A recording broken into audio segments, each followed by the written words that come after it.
सदाशिवसमारम्भां शङ्कराचार्यमध्यमाम् अस्मदाचार्यपर्यन्तं वन्दे गुरुपरम्पराम्.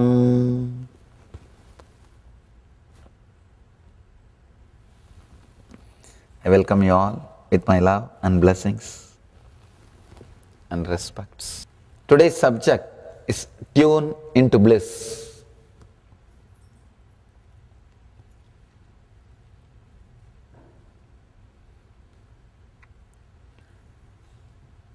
Before entering into the sutra, just few words.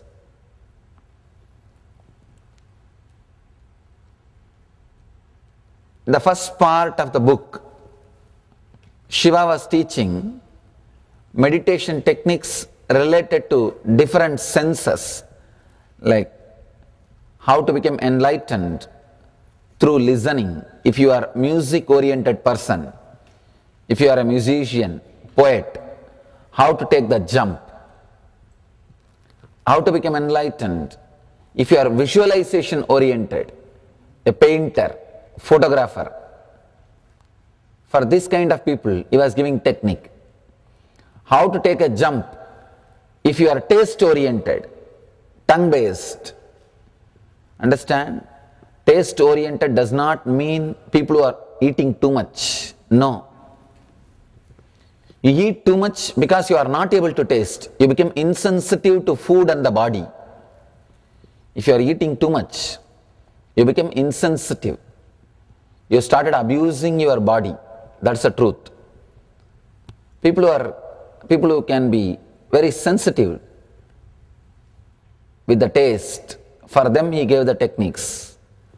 Then he gave meditation techniques for the people who are more touch-oriented, who experience deeper pleasure by touch, people who are lust-based. For all kinds of human beings, he was giving techniques.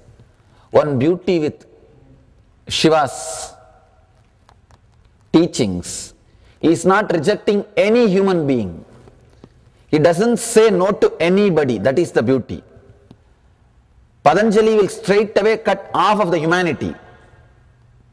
Straight away he says, you see, there are some people who are moral based, there are some people who are energy based. The energy based people will not fit with the social morality. And the moral based people will not directly experience the energy. For each kind of human beings, different path, different way is necessary. Patanjali addresses only the moral based people, do's and don'ts. Patanjali can't work with artists who are energy based. Usually the artists, spontaneous people, the energy based people will not fit with so-called social moral standards. They will be little crazy. They will not fit with the standards. They won't bother about the regular so-called social things. Patanjali can't work with them. But Shiva can work with everybody. That is why Shiva is considered as a Jagat Guru. He is the master of all human beings. He knows what all the moments you change gear, you shift the gear, what all the moments the unclutching happens inside you, and how to use all possible movements to push you to your center. Whether you believe it or not, inside your center you are enlightened. All of you are enlightened. All you need to do is be completely centered in all your actions. That's all. Somebody asked me the other day in one program, the same photograph was there in that program. One person asked me, what is this? You are blessing in that photograph. But usually when you walk into the room, you do namaskar. I bow down. In photograph it shows as if you are blessing. In reality you are doing namaskar. I said in both the activity I do the same. When I bow down or bless, for me it is one and the same. I don't feel I am big when I bless. I don't feel I am small when I bow down. I neither feel I am superior when I bless, nor feel inferior when I bow down. Both moments I am completely centered on me. Just by being centered, even if you bow down, you will awaken the sense of respect and feeling connected in the other person. If you bless, again you will invoke the same presence or energy into that other being. If you are not centered, the blessing will look very egoistic. I always tell people, if you are not centered inside, never allow people to touch your feet. Because if people start touching your feet continuously, it's like an addiction. It feels so good. Ego is so cunning. I have seen these off-gurus. Off-gurus does not need any other punishment because they will create their own hell. All they need is little time, that's all. They don't need any other punishment. They can't be without their hell. They will feel that they are missing something if they don't create their hell. Off-gurus are the most dangerous people for themselves and for others. If you are not danger for yourself, you will not be danger for others. If you are not danger for others, you will not be danger for yourself. Being danger is, whether for you or for others, is one and the same. All masochists will be sadists, all sadists will be masochists. If you are torturing yourself, you will be torturing others. If you are torturing others, you will be torturing yourself. Torturing is a quality. With you or with others, you will be same. Accepting will be quality. With you or others, it will be same. I always tell people, accepting others without judging is not morality. It's a spiritual technique for peace, for bliss. Person who can accept others without judgment will have that same compassionate, beautiful words and inner chattering towards themselves. Towards themselves also. Because you don't use two kinds of inner chattering. Even though inside your mind you believe, for others I will show different face and for myself I will be different. I will forgive all my mistakes. I will judge only others' mistake. No, you can't. You can't. You are not that intelligent. You are not that intelligent. Intellectually maybe you will be thinking, others I will have a different rule and torture and rule and judge and put them, keep them all in track. For myself I will be different. No.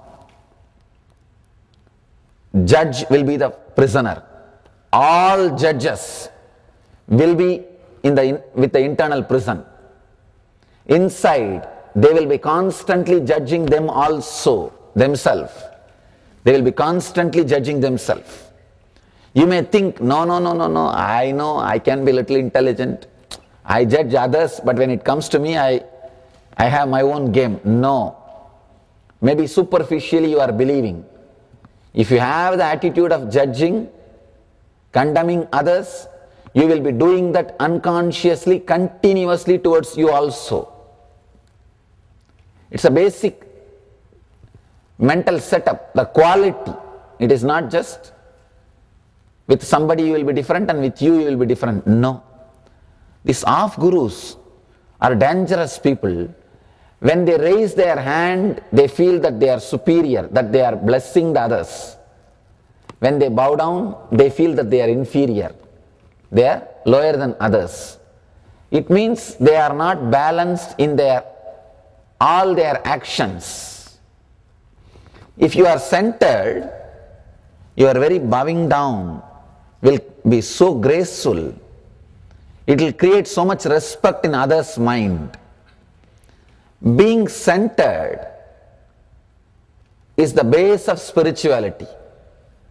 Mahadeva knows all the movements in our life when we unclutch, when we go through that shift. All those precious moments can be used. All those precious moments can be used to jump into the center, to fall in tune with the bliss consciousness. He knows how to use all those moments, precious moments. That is why he is creating 112 meditation techniques.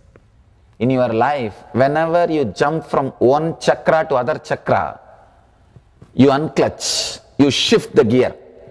See, whether you want to change from first gear to second gear, or second gear to third gear, or third gear to fourth gear, or fourth to first, you have to completely unclutch. The unclutching has to happen. Only then you can shift. You can't jump from straight away from 1 to 2. No. The unclutching has to happen.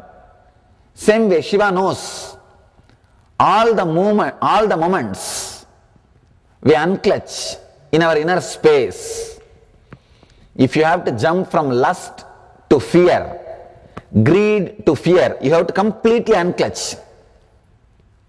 That small precious moment you experience, you are Shiva, you are Vishnu. Shiva means the most auspiciousness. Vishnu means all-pervading consciousness. That one moment you experience, you fall in your center, you get centered. He knows what all the moments you go through that shift, how you can use that moment to take the jump or to center yourself. There is a beautiful story. Let me tell the story, then we will understand the meaning before entering into today's sutra. Brahma is a representative of intellectual understanding. Vishnu is the representation of devotion.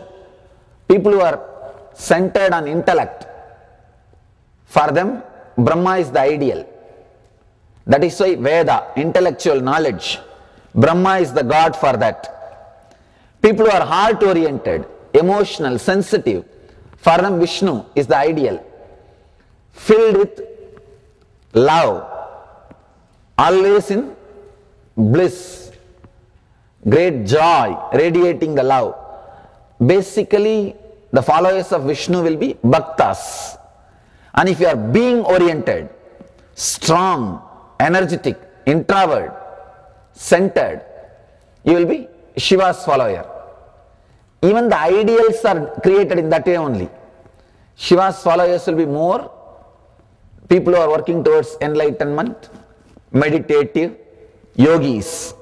Vishnu's followers will be more devotees, flowing with the devotion, ecstatic, joyful. And Brahma's followers are the people who feel connected to Brahma, will be more intellectual, analyzing. This Brahma is described with 5 heads. It seems initially he had 5 heads, but slowly he became arrogant, started thinking. Shiva is also described with 5 heads. He started thinking, Shiva is also having 5 heads and I am also having 5 heads. I think I am equal to Shiva. I am equal to Shiva. He started thinking he is equal to Shiva. Even if you think it's okay, sometimes they start behaving. That's where the problem starts. That's where the problem starts. He started behaving, he is equal to Shiva, and he started expressing everything just like that he is Shiva. Shiva is a cosmic energy, cosmic consciousness. He started behaving or expressing himself like a Shiva. Then story says, from Shiva's being, the Kala Bhairava. Kala Bhairava means the Lord of Time. That energy came out and cut one head of Brahma to teach him that he is not equal to Shiva. This is the story, mythological story. If you just ordinary way approach this story, you will think, oh, then Shiva is also jealous like us. Why did he send somebody to cut the Brahma's head? It is not just mythological. It is not supposed to be taken as a fact. It is a truth. Understand? There is a difference between fact and truth. Fact is what you understand with your logic, with your intellect, with your understanding of time and space. Truth is a great ideology expressed in metaphysical terms. This story is not directly fact, but it expresses a great truth. The meaning of the story is, anybody who gets deep intellectual understanding but still not yet experienced, they also start behaving like a Brahma. They start thinking, I think I have got it. I think I have got it. I have seen many people, they will come and spend some time around me for 6 months or 1 year. By that time, their intellect feels convinced. Actually, if you are constantly listening to these ideas, even if you don't meditate, at one point your intellect will feel completely satisfied and convinced. That is a beautiful point if you continue to work with the master. That's a dangerous point if you stop connecting with the master. That's the most dangerous point, because you will start thinking that now you have it everything. I have seen these people, after a year or something, once they know all the ways of intellect, they think that they know the business secret now. They think they know the business secret. They think, I am an insider now. I know all the business secret. And they really start thinking they got it. They have become enlightened. They start thinking they have become Shiva. Being in the state of a Brahma, they start thinking they have become Shiva. Being just in the state of that intellectual understanding, they start thinking they have become Brahma. Same problem with 5 head, the Brahma's 5 head, Shiva's 5 head.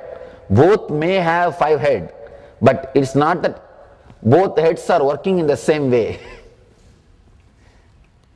Just because Shiva is also having 5 head and Brahma is also having 5 head, you can't say both are same, because how things happen inside the head matters, not just the head.